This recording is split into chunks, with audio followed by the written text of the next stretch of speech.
age, just because he has so much experience. And definitely no nerves for this guy. I think we are in game. I'm guessing anyways. So in the top left is the blue Zerg. He is Stephano.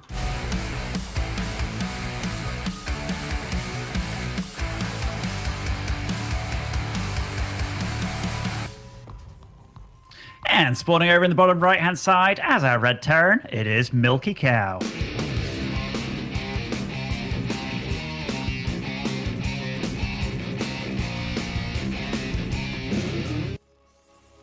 This particular command center skin, by the way, the most annoying skin.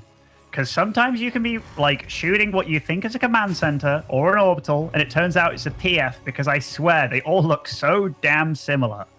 No, man, they absolutely do. It's the, like, especially for the planetary, it's because the, like, regular skin, literally what happens, it adds, like, turrets that are the same color as that kind of... He's got two of them to take damage and take hits. He can kind of juggle about a little bit better than usual, I suppose. Okay, yeah. Well, Stephano has been just droning. Nothing nefarious on his side of the map. In fact, double evolution chamber just came down, so really expecting those faster upgrades. And that means that there's not going to be much about the mutas for a while, if we even see mutas. We talked about lurkers. Could you see a Hydralisk Den go down? And I wouldn't be too shocked. That's what MilkiCow's going to want to pay attention to as well. Hopefully he's going to get some damage done with his Banshees, but as far as, their defensive properties, Stephano's not doing anything with roaches. And I can see MilkiCow go for a different build in the next game, something that's maybe a bit greedier. As we talked about the 3cc, right? Well, this is actually a pretty safe opener, and I feel like you're just gonna have to hope that you can deal damage with the Banshees against some of the better Zergs, or you gotta be Clem, who still finds like 14 drones. Yeah, I feel that Stephano's, well, he's been dealing with Banshees for a long time, right? So he's got his Spore in a good location, brings over some Queens. He's still trying to spread creep against these Hellions, and MilkiCow takes out a couple of the tumors, but this is kind of like what Stephano would like, because he traded the Hellion for the creep tumor. And we do see that Stephano, he is just ramping up on the drones. Like, he's now at 61 versus 45, still just pressing down that drone key. And it doesn't look like he even needs to slow down, because when is the next wave of aggression going to come out of MilkiCow? In fact, MilkiCow, he's going up to his third Banshee here, so this is very unorthodox by him. It's exactly what I was noticing as well. So that also is going to be like, instead of having 1, 3, 5 barracks, it's 1, and then he slaps all 4 of them down at the same time. It does kind of like mess with the build, and it's really arguable that a third Banshee helps that much. Already the 2 Banshees are kind of questionable if you don't do that damage, or if you're not up against a Roach player. There's even a point where like a lot of Terrans were like, nah, never do a Banshee opener. I remember turning into Hero Marine stream, and that's what he was saying like a year ago. But to add the third one, I feel like you only do that if it's roaches or you are doing damage, which MilkiCow is currently not doing. Like losing a Banshee and almost losing the second one. That was really fancy, like drone control, like just kind of morphing and then unmorphing and then morphing, and he actually gets the Banshee from it as well, so it wasn't just useless. He's going to be a little bit ahead in the upgrades. He's getting that infestation pit as well. So far, we haven't had like a super tech choice come out of Stephano, which that is a bit unusual at this stage in time, but it's just going to be a lot of Ling Bane by the looks of it. Yeah, Ling Baneing into Ultras. I mean, I would say there are some Zergs who really like this, and obviously Stephano likes it enough, maybe on this map in particular. But we do usually see something more like a Spire or a Hydralisk play, with Spire still being kind of the most popular option. But up with those Ultras, MilkiCow hopefully going to be able to identify this, not necessarily because it's going to, I don't know, change his like push potential, but just, I don't know, like you don't want to be surprised by Ultras, right? And if you can try and push it, maybe you get into a neat position. Let's check out this map and its positions, right?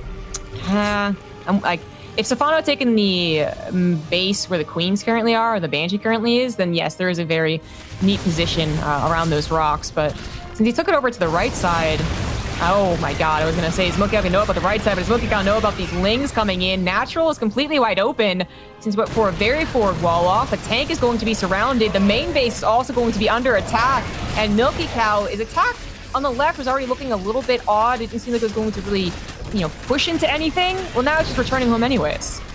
These little happy Lings in the natural, those are the real killers here. I mean, MilkiCow is going to deal with this, but Oh my goodness, 23 SCVs going down, and they're still falling. This isn't even cleaned up in the main. And yeah, those happylings, they've only just been noticed now by MilkiCow, and 31 SCVs falling. And oh, you're meant to be the one dealing damage, Terran, and here you are just taking so much of it. Like, Stephano, he's so far ahead this game. Like, MilkiCow, and look, oh my goodness, there are so many Banelings rolling in, but there's not even a mineral line to kill. So these Banelings are like, oh, okay, we're just gonna, oh, Yeah. It just blows up his depots.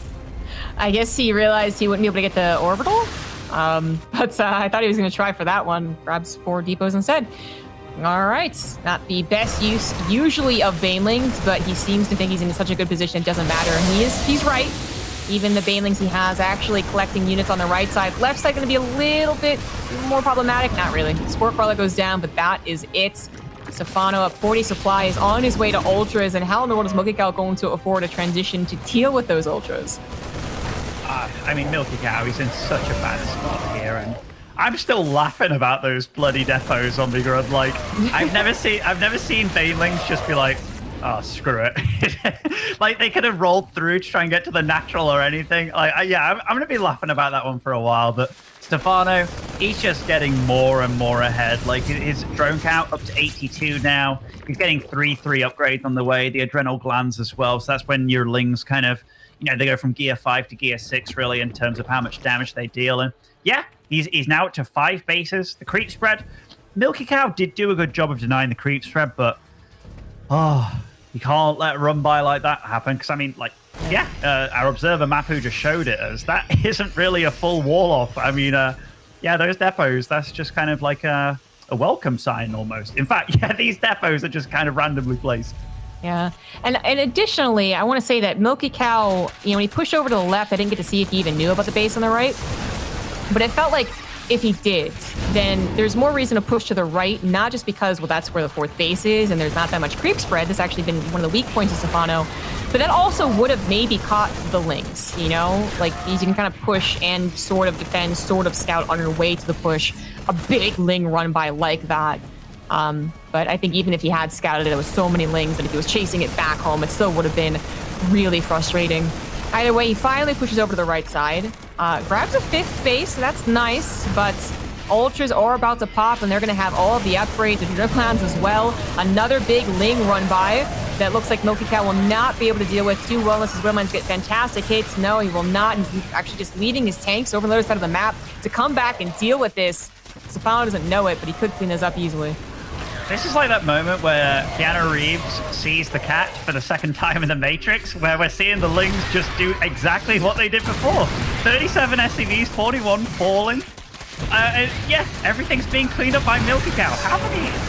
76 workers have died this game for MilkiCow, and yeah, GG's. Now, spawning over in the top left-hand side, playing for Team Go, it is Stephano.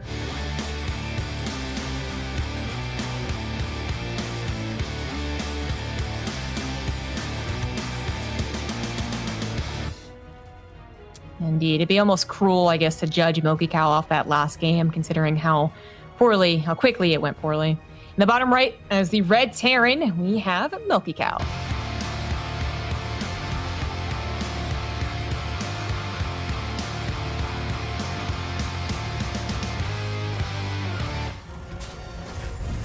And the thing is, we've all had it happen, right? Like, you have a Zealot out your wall, you have your depot open, and you've just like kind of lost the game. I appreciate the fact that he kept it going and started doing all the crazy drop play afterwards. And, you know, we took down the 5th of Stephano. It's just very hard to come back from a situation like that. Mm-hmm. You talked a bit about this map and the possibilities in that mid game. So I'll do it as well. We saw Cyril go for actually like an early game push here. It is the one of the shorter maps along with Submarine. And that was pretty good, but if MilkiCow, I mean, there's a couple like mental gymnastics that can happen here. As much as was it lucky? Well, I have to think about it a little bit more, actually. Hellions lasted a little bit longer than I thought they would. 4 drones going down for 2 Hellions. Not so bad there. Yeah, that was definitely not bad, actually. Like 2 Hellions and 4 drones. I know there's quite a few Terrans out there be like, no, you need at least 9 drones for 2 Hellions. But no, that's definitely not a terrible start. Banshees again. Like, I was just thinking, like, how much Banshees have gone out of fashion for me personally. Like, people are getting so much more done with Liberators than they ever did Banshees, but, interesting choice by MilkiCow, given how hard they got shut down in Game 1. You know what, though? I actually like it a lot right now. If he saves them, I think he just goes for 2, and then he saves them, you know, poke and prod, sure, whatever, but be kind of careful with them, actually, because it is going to be roaches. And that's what I was kind of, you know, doing the, you know, if, then, whatever, a couple minutes ago is, well, he, oh, that's not a wall. Oh. I feel it a lot. He's trying to use his SCVs to save his Marine. The Banshee is going to clean things up, but that was a little bit awkward. This is going to alert Stephano to the Banshee in advance, but then, MilkiCow getting a scout on the Roach Warren is actually very nice, I think, and maybe now he'll be very careful with his Banshees. So, in most case scenarios, like if this was Vanya playing as the Zerg, I'd be with you, Zombie Grove. I'd be like, this is definitely a Roach all-in. But given that it's Stephano, I know that he likes to do this and then transition to lurkers as well as do like his timings and stuff. But maybe, like, depending on what happens this game, maybe he feels it goes so well that he's like, you know what, we're just going to do a roach all-in kind of thing. But yeah, I legit played him today doing this. I got so prepared for the roach all-in that never came. And then he killed me with lurkers, and I was like, God damn it, Stephano! Like you make this game way more difficult for me than it should be.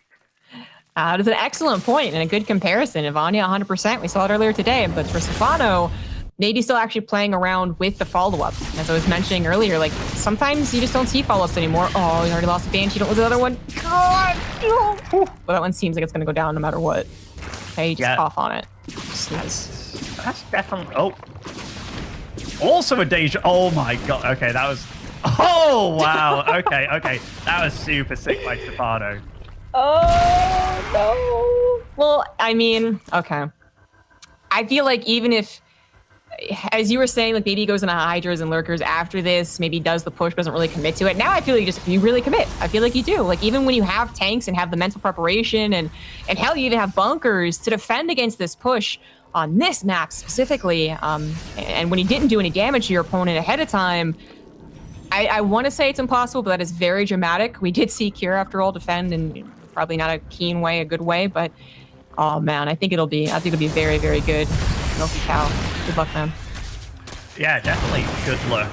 He's definitely positioning himself nicely with his tanks thus far, and Stephano isn't going for the 2-2. Like, this is very indicative of the fact that he's going to make a lot of units very quickly. His 1-1 finished up way before this push was actually happening, though, so maybe a little bit... maybe that just showed that there was potential to opt into something else, but yeah, there's even Lings being produced. That's when you run out of gas entirely. So yeah, this is a super all-in from Stephano, but MilkiCow, he has sniffed it out. Like, the bunkers are almost done, but this positioning here, it feels like he doesn't really know where it's coming from, and Stephano coming from the top. Yeah, he wanted a bunker up there, but that's not going to finish. His tanks were not properly protected. Every single one of them is going to go down. There's one of the Natural really trying to help out, but the Ravage is still alive. They are going to target it down, and that's going to be it for the tanks. There we go. That's the last. Also the hit for the bio. MilkiCow, he knew he was up against, and if he had those Banshees, maybe